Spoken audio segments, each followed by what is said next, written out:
ॐ नमो भगवते वासुदेवाय। मैत्रेय उवाच एवमाविष्कृताशेषगुणकर्मोदयो मुनिं सव्रीड इव तं सम्राडुपारतमुवाचः। मनुरुवाच ब्रह्मासृजत्स्वमुखतो युष्मानात्मपरीप्सया छन्दोमयस्तपो विद्यायोगयुक्तानलम्पटान् तत्राणायासृजच्चास्मान्दोः सहस्रात् सहस्रपात् हृदयं तस्य हि ब्रह्मक्षत्रमङ्गं प्रचक्षते। अतो ह्यन्योन्यमात्मानं ब्रह्मक्षत्रं च रक्षतः रक्षति स्माव्ययो देवः स यः सदसदात्मकः। तव सन्दर्शनादेव छिन्ना मे सर्वसंशयाः यत्स्वयं भगवान् प्रीत्या धर्ममाहरिरक्षिषोः। दिष्ट्या मे भगवान् दृष्टो दुर्दर्शो यो कृतात्मनां दिष्ट्या पादरजस्पृष्टं शीर्ष्णा मे भवतः शिवम्। दिष्ट्या त्वयानुशिष्टोऽहं कृतश्चानुग्रहो महान् अपावृतैः कर्णरन्ध्रैर्जुष्टादिष्ट्योषतीर्गिरः। स भवान् दुहितृस्नेहपरिक्लिष्टात्मनो मम श्रोतुमर्हसि दीनस्य श्रावितं कृपया मुने। प्रियव्रतोत्तानपदो स्वसेयं दुहिता मम अन्विच्छति पतिं युक्तं वयःशीलगुणादिभिः। यदा तु भवतः शीलश्रुतरूपवयो गुणान् अशृणोन्नारदादेशात् त्वय्यासीत् कृतनिश्चया। तत्प्रतीच्छद्विजाग्र्ये मां श्रद्धयोपहृतां मया सर्वात्मनानुरूपान्ते गृहमेधिषु कर्मसु। उद्यतस्य हि कामस्य प्रतिवादो न शस्यते अपि निर्मुक्तसङ्गस्य कामरक्तस्य किं पुनः। य उद्यतमनादृत्य कीनाशमभियाचते क्षीयते तद्यशस्फीतं मानश्चावज्ञया हतः।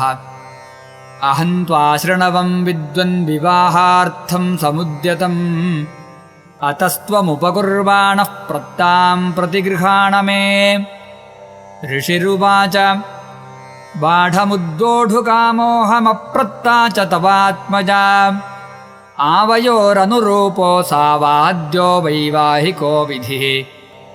कामः स भूयान्नरदेवते स्याः पुत्र्याः समां नाजविधौ प्रतीतः। क एव ते तनयान्नाद्रियेत स्वयैव कान्त्या क्षिपतीमिव श्रियम्। यां हर्म्यपृष्ठे क्वणदङ्घ्रिशोभां विक्रीडतीं कन्दुकविह्वलाक्षीम् विश्वावसुर्न्यपतत्स्वाद्विमानाद्विलोक्य सम्मोहविमूढचेताः। तां प्रार्थयन्तीं ललनाललाममसेवितः श्रीचरणैरदृष्टां वत्सां मनोरुच्चपदस्वसारं को नानुमन्येत बुधोऽभियाताम्। अतो भजिष्ये समयेन साध्वीं यावत्तेजो बिभृयादात्मनो मे।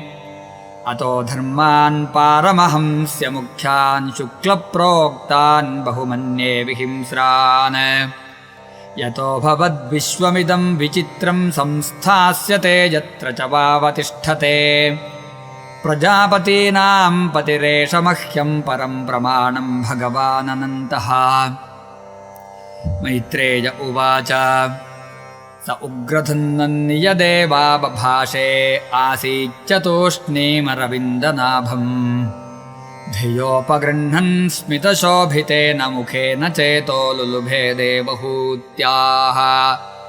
सोऽनुज्ञात्वा व्यवसितं महिष्यादुहितुस्फुटम् तस्मै गुणगणाढ्याय ददौ तुल्यां प्रहर्षितः। शतरूपा महाराज्ञी पारिबर्हान् महाधनान् दम्पत्योः पर्यदात् प्रीत्या भूषावासः परिच्छदान्।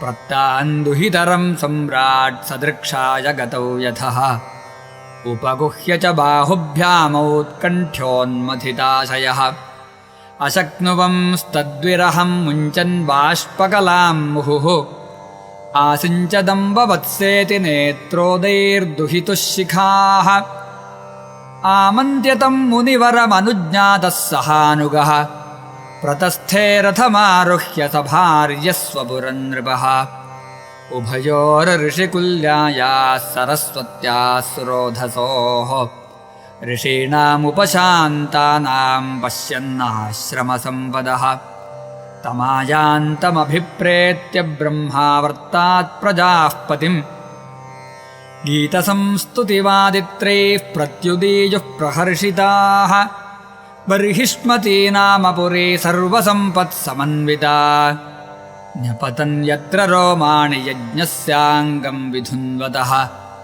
कुशाः काशास्तयेवासन् शश्वद्धरितवर्चसः ऋषयो यैः पराभाव्य यज्ञघ्नान् यज्ञमीजिरे कुशकाशमयं बर्हिरास्तीर्य भगवान् मनुः अयजद्यज्ञपुरुषं लब्धास्थानं यतो भुवम् बर्हिष्मतीन्नाम विभुर्यान्निर्विश्य समावसत् तस्यां प्रविष्टो भवनं तापत्रयविनाशनम् सभार्यः सप्रजः कामान् बुभुजेऽन्याविरोधतः सङ्गीयमानसत्कीर्तिः सस्त्रीभिः सुरगायकैः प्रत्यूषेष्वनुबद्धेन हृदा शृण्वन् हरेः कथाः निष्णातं योगमायासु मुनिं स्वायम्भुवं मनुं यदा भ्रंशयितुं भोगानशेकुर्भगवत्परम्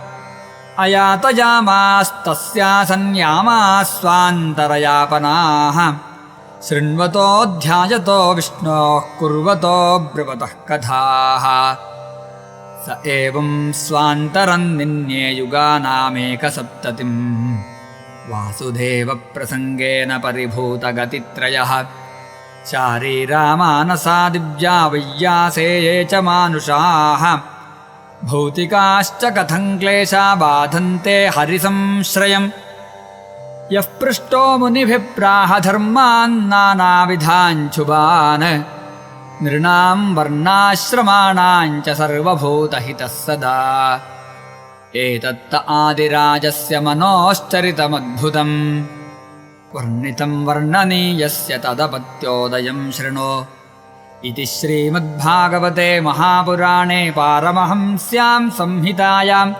तृतीयस्कन्धे 12 सर्वत्र गोविन्दनामसङ्कीर्तनं गोविन्द गोविन्द।